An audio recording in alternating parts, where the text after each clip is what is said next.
Yes, we are live. Hello, everyone, and I just want to welcome everybody again to the Gems of the South Pacific Talk. We are here with Ramanlal from all the way from our beautiful, beautiful kingdom of Tonga. And it's such a pleasure to have him here with us, joining with us. I know I have been absent for quite some time, and I'm back now. And he just mentioned something that when you wear a say as a Polynesian woman, it's a positive vibes. And I'm so happy this is the first time I hear that. And I don't Yeah. want to talk too much. Malo, lelei, tamasi'i mai Tonga, the Mm. handsome Lala, which his name is also, he's also known as Lala. Yeah. Radio from the Radio Nuku'alofa. His family owns the Radio Nuku'alofa, and he's a manager there. And I'm gonna give him this time for you to go ahead and say something or introduce yourself to our viewers right now. Malo, like was mentioned, my name is Lala, and I run our family business, Radio Nuku'alofa, 88.6 FM. I'm also one half of the breakfast show in the morning that wakes up the people and hopefully gives them some little positive vibes in the morning. But most importantly, I'm a father of four and a husband of my wife, Kate Vallabh, and that's my job, and the radio is what pays me to do what I can do. So, Malo. You look like you're ready for an interview. You look so ready, Lala. I mean, Lala, this is your family-owned business, right? When Yeah. did it start? It started in the early 90s. My dad, it's a hobby of my dad's, Joseph Ramanlal, and he wanted to start a FM radio. At the time, there was only AM in Tonga. So he found a niche market outside of AM, which was FM, and he was able to apply for a license. One of the first to be able to apply for a license. And then now, I think there's six radio FMs in Tonga. So it started off as a hobby. It's now a business, and I came back at about 2008 or nine, and started taking it over from my dad and my mom, and yeah, and so far loving it so far. What is this? Tell me something about this breakfast, because I saw some of your videos. Tell me something about this breakfast program. Okay, It so looks like you put some humor in it, huh? Wake yes, up yes, people. yes. So when it started, the normal in Tonga with radio, and it's still kind of the normal now, is it's very traditional. There's certain stuff you can't say on radio. Humor was definitely not in radio before the breakfast show. I grew up and studied in half my life as well in New Zealand, and I was a fan of the way that New Zealand did their radio, where it was a conversation base, it was a humor base. And to attach emotion to anything that you talk about, you tend to not just lighten up the people's day or stuff that you say. They tend to remember it because it's attached to an emotion, whether they were laughing with us, whether they were crying with us, even if they were angry with us. And when I came back and took over, I wanted to bring that into Tonga. When we started, it wasn't as popular as it is now. When we started, it was new for Tonga to hear people do humor and sometimes take big issues in Tonga or social issues in Tonga and attach humor to it, emotions. But so far, it's touch wood, it stays like that, and so far it's worked. You guys got And to yeah, check it out because it's really, really funny. You guys got to check it out. It's really, really funny. What is the name of the program again? the breakfast show. Breakfast Show. show. It's Yeah, on the Nuku'alofa 88.6, right? Or yeah, does yeah. it have its own separate No, it's on. platform? Yeah. So Radio Nuku'alofa is the radio or the frequency that we run on, and the actual show is in the morning, and that's called the breakfast show. Amazing, amazing. What you know? What let's talk about. Let's talk about the one of the major reason I reached out to you is after the tsunami, which then I have been trying to get a hold of someone. And How? come to find out, they said that, the connection was not really there. The Yeah. network was not really there in the island, right? Mm. So were you there? Were you there during the tsunami? Yes, I was here during the tsunami. The day of the tsunami was my niece's birthday. So my sister's niece turned 1. So we were here with family, and it was a get together because it was a Saturday afternoon, and just before 6, or like near 6, we heard a big bang, and it wasn't. It, it didn't feel like an earthquake because the whole house was shaking. Normally, the earthquake is from the bottom, and then we looked up, and then we saw it was the eruption. Um, uh, Immediately, I jumped into the vehicle, got my family into the vehicle to go to higher grounds. When we drove out, there was a lot of vehicles doing the same thing. But the way you are, you automatically have your family first, get them in the vehicle, and you go to the safe area. It wasn't the funny thing is when I was driving to a friend of mine's house who was in the higher area. I looked at the mirror, and I because there was a kids party at my house at our for my niece. There was 2 kids that I knew who their parents were, but they didn't belong to my family. So automatically, I told my wife Kate, text the parents. We have so and so in the car. Pick them up tomorrow because everyone's going. And I'm sure that panic that I had with my wife and Mm-hmm. my kids was the same panic that everybody in Tonga had, because Mm-hmm. eruption that big, it no one's seen ever. And a tsunami coming into our shores has never happened in this side of Tonga. It's happened in the newest, but it hasn't happened in Tonga Tapu and so forth. So the fear was there. But the most amazing thing, or you can say amazing or crazy, this happened we were running away from home at about 6. It's still afternoon. The sun is still out. About 20 minutes later, it went Uh-huh. dark. It went dark, and that's when the ash started going over Tonga Tapu, and then from there it was ash that fell in our cars. But the one thing I need to say with my answer is the way we are, and I'm sure it's the same thing with the Samoan people, but the Tongan people, when they came out, because there was ash on people's windscreen, they came out with water and try to help each other. And that ripple of people helping each other, it went on to after the tsunami, when we were cleaning up our homes. People came out and helped the neighbors and help each other. And I think if anything that came out of the what had happened in Tonga is we got to see the true meaning of being a Pacific Islander, the true meaning of being in Tongan, and it was heartwarming to see how people got out and people started helping each other, and yeah. So It's so great to hear that, because I was at I know I was at the 2009 tsunami. yeah, Our house was right in Samoa. yes, Our yeah, house was right on the beach. I mean, you could step out of the house and just walk like right on the beach, mm, and there was no warning. There yeah, was actually no warning, and it was right in the morning as well. It was around 6 to 7 o'clock. I'm mm, pretty sure there was no warning there as well, because this was an eruption, a volcano eruption. And yeah, some people don't understand, because when it happened in Samoa, I think always a lot of people don't know what to do when the earthquake mm, happens, mm, right? mm, They just sit there and they look at it. How I yeah, knew it, I saw people were running against the ocean. We're running away from the ocean. And I asked my brother, what is going on? mm, And that is when I realized I have to. I remember what my husband said: look at the ocean. Always look at mm. the ocean. That's when I bet you there was no warning. There was So no warning because it was eruption. yeah, Walk me through it.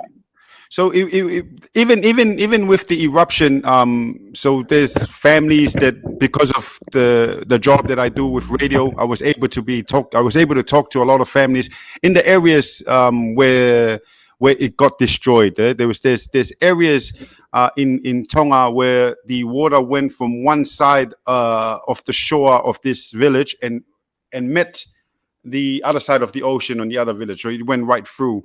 And there was 3 waves altogether. So family I got to talk to that saw the wave coming in. It just so happens they were cooking in that area of the beach, and they and they started to run. When the first wave hit the shores, and when it was going back, that's when everyone heard the boom. So Mm-hmm. everyone thought that hearing the boom, and then not long after that, it was a tsunami wave. The first wave had already hit us before the boom of the eruption. We did ask the government, because we did put sirens out, tsunami sirens out, and it said that there was some technical problems with the sirens, and they needed somebody to come and fix it, but because of COVID, and because of that, no one got the warning. But the saving grace for a lot of people, especially in the areas where it was hit hard, Mm-hmm. is because it hit on a Saturday afternoon. Mm-hmm. A lot of people are at home. A lot of people are awake. A lot of people are out and about outside. If Mm-hmm. it had a hit early in the morning, where Or people the were asleep, nighttime. yeah, on the nighttime where people were asleep, the death toll would have been more, and it would have been worse for us here in Tonga. So not only there was no warning, there was no sirens, but yeah, you're right. There's when it comes to something like a tsunami, it's extra scary because of that. When people don't have the warning, like a cyclone and so forth. It's so true, because it was that loud that it was heard from our neighboring countries, right? Mm, It was mm, really that loud. mm. It was really loud.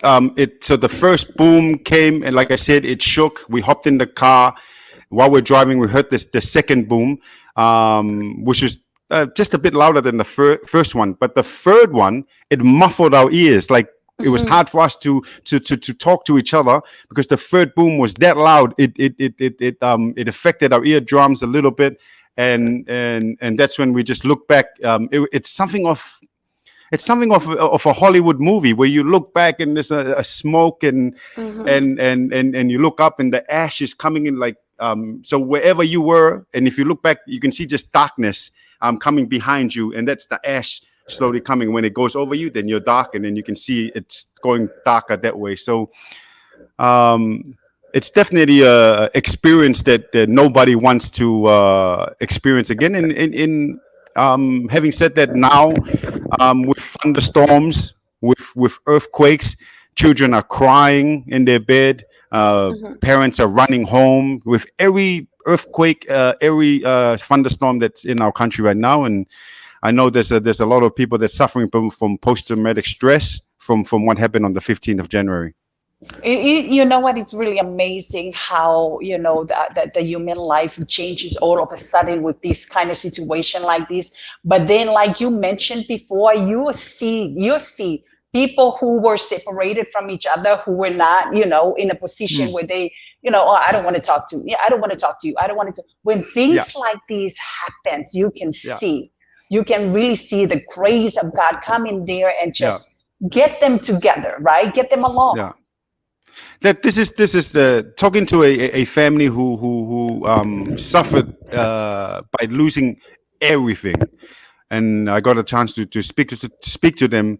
And they have family overseas, they have family in Australia and New Zealand, and when the internet finally came on and they were able to chat um, to their little different chat groups.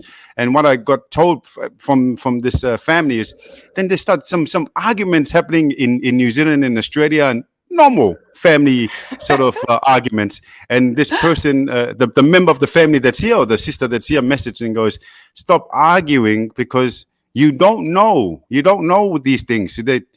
One day you could be, you could be chilling and hanging out with your family, having an argument with family. Then the next day there's a tsunami, there's a volcano, you could lose family members. And I think when she was messaging some sort of message, it kind of brought people together. This is just a household that I was able to talk to, and I know many households have gratitude now because of what they've gone through, what we've all gone through, and survived.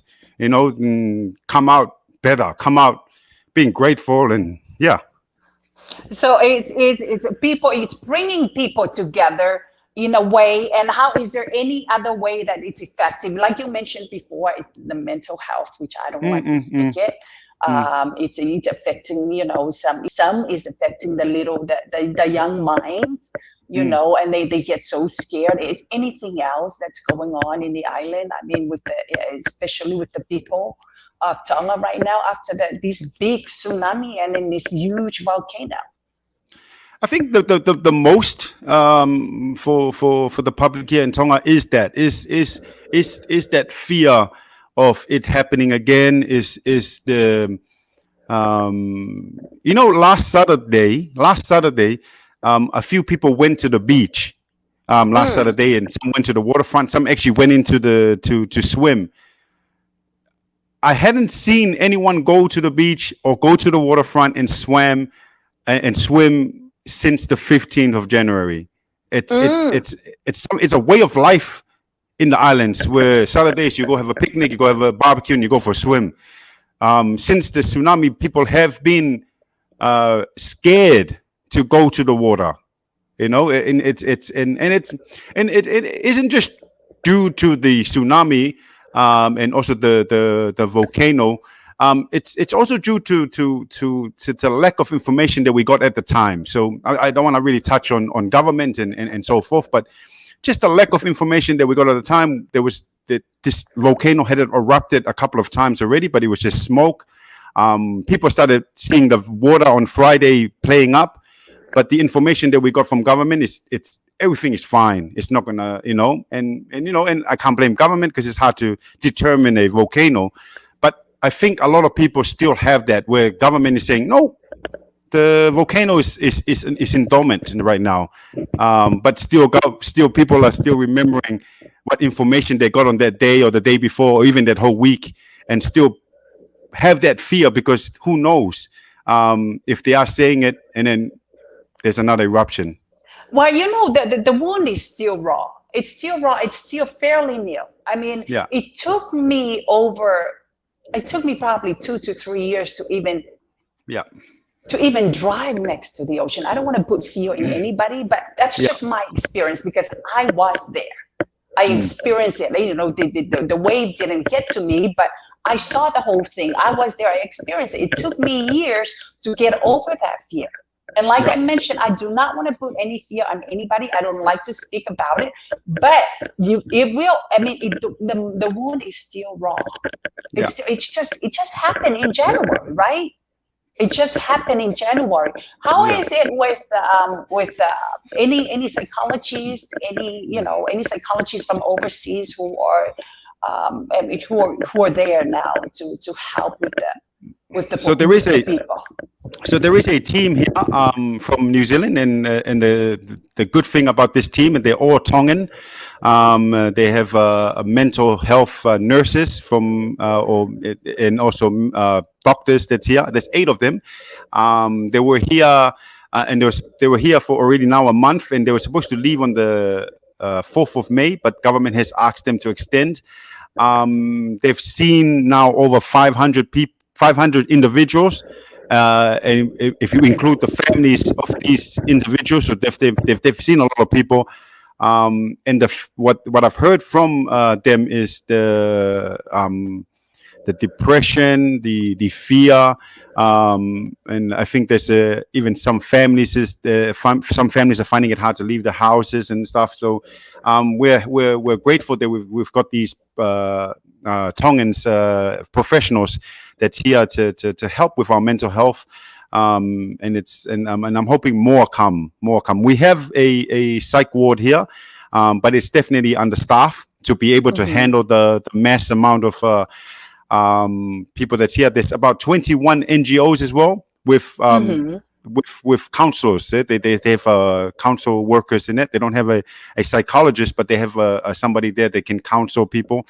And they've been doing their job as well. But it's definitely a big job for whoever that's going to be undertaking this job, because a lot of people are suffering from post-traumatic stress after the tsunami. and the Hey volcano. Lala, I know this profession is very rare in the South Pacific Island. I mean, I'm talking from Mm, experience in Samoa. The profession of the psychologist, yeah, of the human mind, the mental health. It's yeah. very rare, and we usually from from I'm talking from where usually people don't really know what a psychologist, Yeah. and they don't believe in going to psychologists. They believe in, in talking to ministers or Mm, priests mm, or mm, pastors and stuff mm. like that.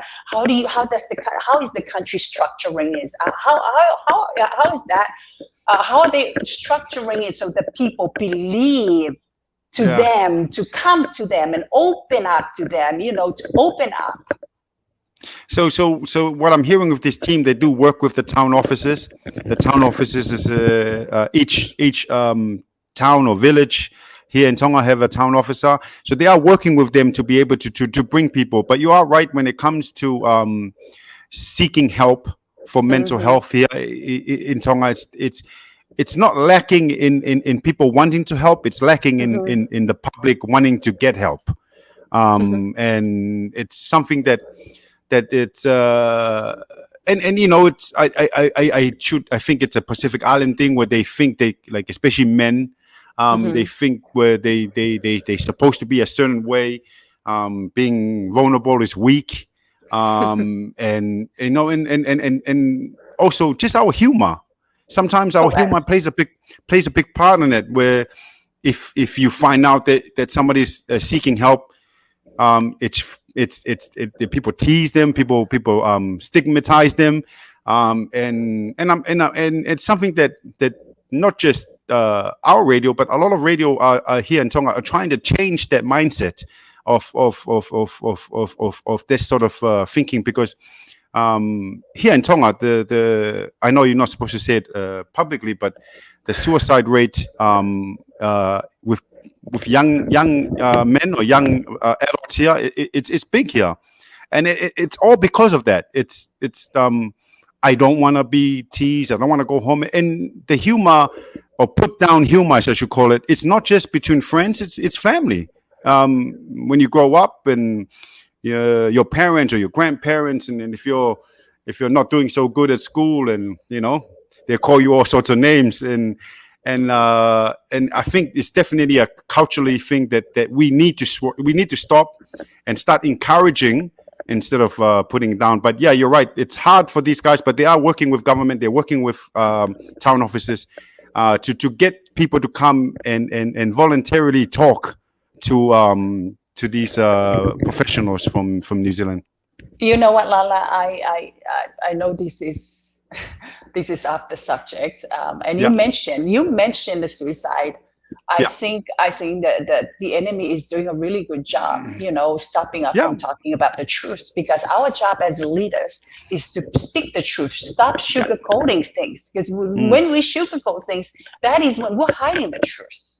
yeah, yeah. Suicidal is a major issue. It's going, and I'm not embarrassed to talk about it, and I'm not going to Mm, hide it. I'm not going to sugarcoat it because I'm mm, a leader myself, and I yeah, know you are as well. We got to speak about these things. We got to let, because I I own a funeral home, yeah, and the death toll is getting younger and younger, and we got to stop sugarcoating things. We got to be honest, and yeah. especially if we love our youth, if we love our young minds that wanted to be leaders, we got to be honest with them. And I Mm, think that is the major issue, and the enemy is doing a really good job, mm. really good job hiding this stuff from speaking the truth. What is your opinion about that? I truly believe that. They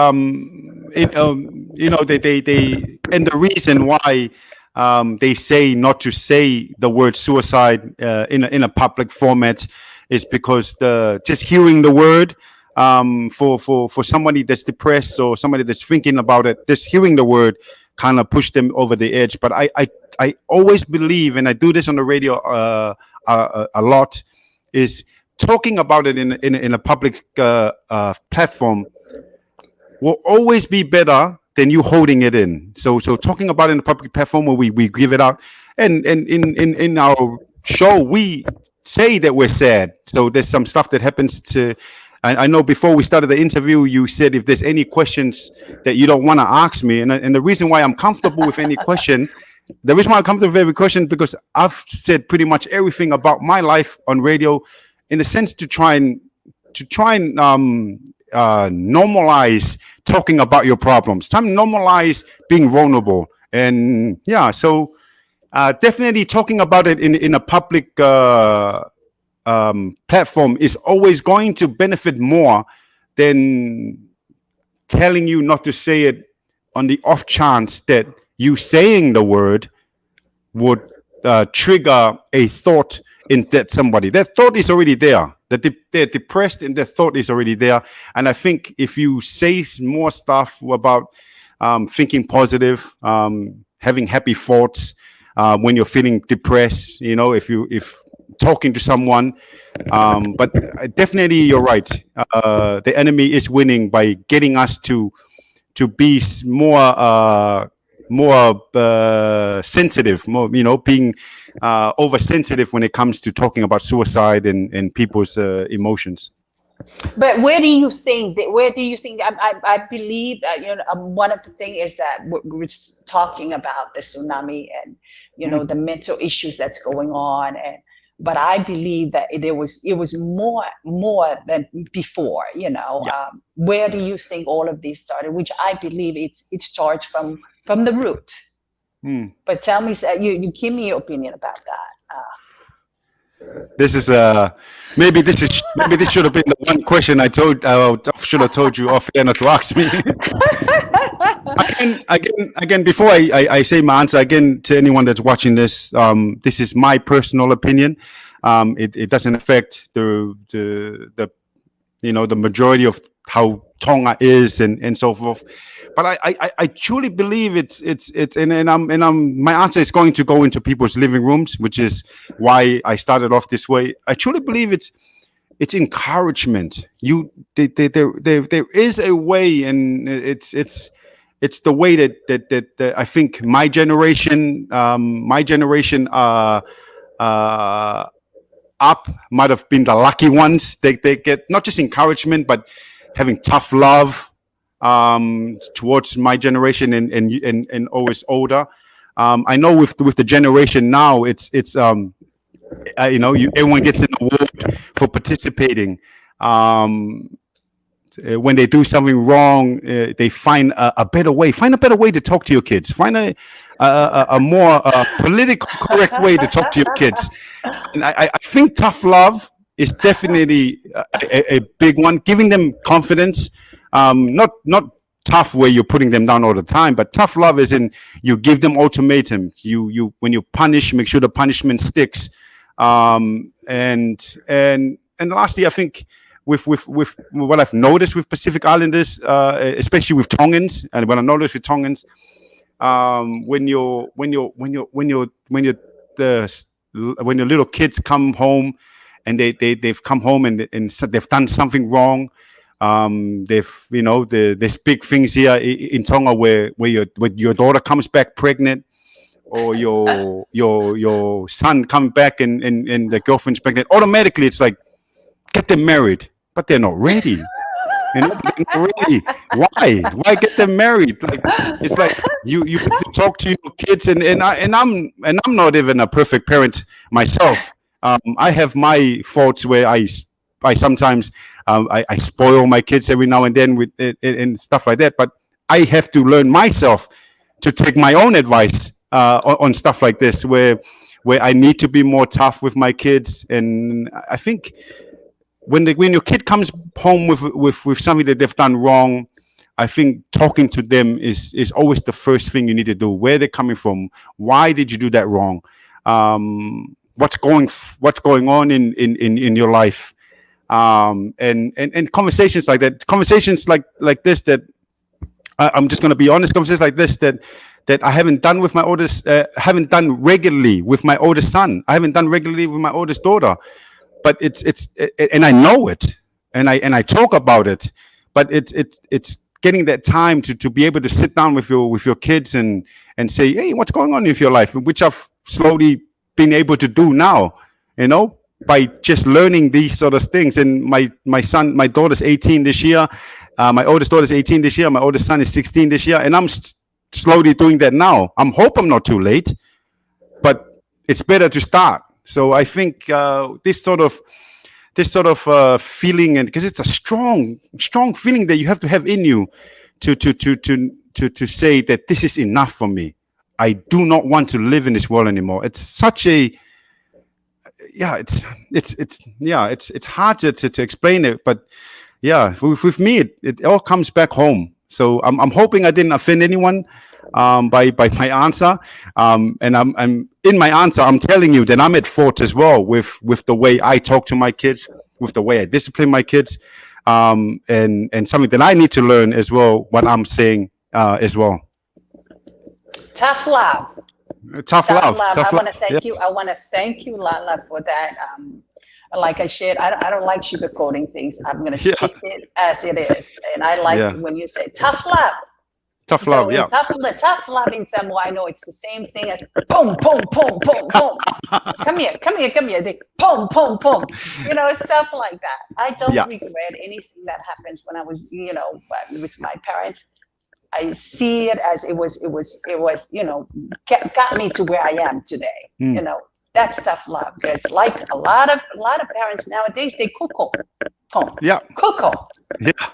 Man, you cannot find anything on Google to raise your children. The Lord gave us the children, and it just automatically comes in, right? You cannot Google raising your children. Nothing. No. It doesn't work like that. But Lala, I know I got you away from the subject, but I want to thank you. I want to speak to you more often. But I know our time is coming to an end. Yeah. But I want to thank you for your time, Lala. We're gonna have Lala again, with his wisdom, I don't know about wisdom. We're gonna have Lala again. I mean, this Lala is used to this kind of stuff. He's not new to this. He owns a radio station in Tonga. So he's used to this. He's always going to be available for us to give us his wisdom. Our young minds really need this kind of wisdom. He's an entrepreneur as well. But I want to thank you so much, Lala, for your time, and I want to thank you for your family for supporting and letting you come on and giving me your time. And also, I want to thank you to our viewers who are joining us right now. Join us again next week for another program. Lala, I'm going to give you this time. What can you tell? I know you gave me, a great advice for our young minds. What can you tell to young entrepreneurs out there who don't know where to start, who don't know who to ask, who don't know what, they have a gift. They know they have a gift, right? But they don't know where to go. They don't know where to start. They don't know who to ask. What can you tell them? This is the only advice, and thank you for the kind words when it comes to the entrepreneurship. I know now a lot of places are struggling, including us with COVID. But for the young youth, if anything, you guys are the lucky ones right now. There's technology available. There's help available from anywhere. I know there's a lot of times when it comes to stuff that you want to do, you can actually just YouTube how to start this, how to do this. It's something that wasn't available for my generation and older. But I think the most important thing is find out what is that you like, and just do it, and just put your mind to it, do it, study what you need to study to get it done. Even if you have to go part-time and work at the set business that you want to start to learn more, knowledge is definitely very important for youth to be able to start something. And then and I just like to end it with because of the last question that you said, I like to end it with parents out there. I know this is our view of parenting. It's one thing that you do not want to do, and something that I try not to do, is to advise parents how to be parents. And it's very true. It's something that you can't search. It's something that you can't learn. You just have to parent by experience. My experience is this, and I'm slowly even learning now what I said before on how to talk to my kids. But I think for parents out there is to raise your kids on however way you feel that's right to raise your kids and Ofato. Lala, I want to thank you again for a beautiful program. I would love to have you again on our Oh, program. thank you. Anytime. And also, everyone, I want to thank you for joining us again. Join us for another our other program next week, and have a great week. Have a great weekend coming up. And Lana, again, thank you so much, and looking forward to see you again and talk to you again. Malo, malo.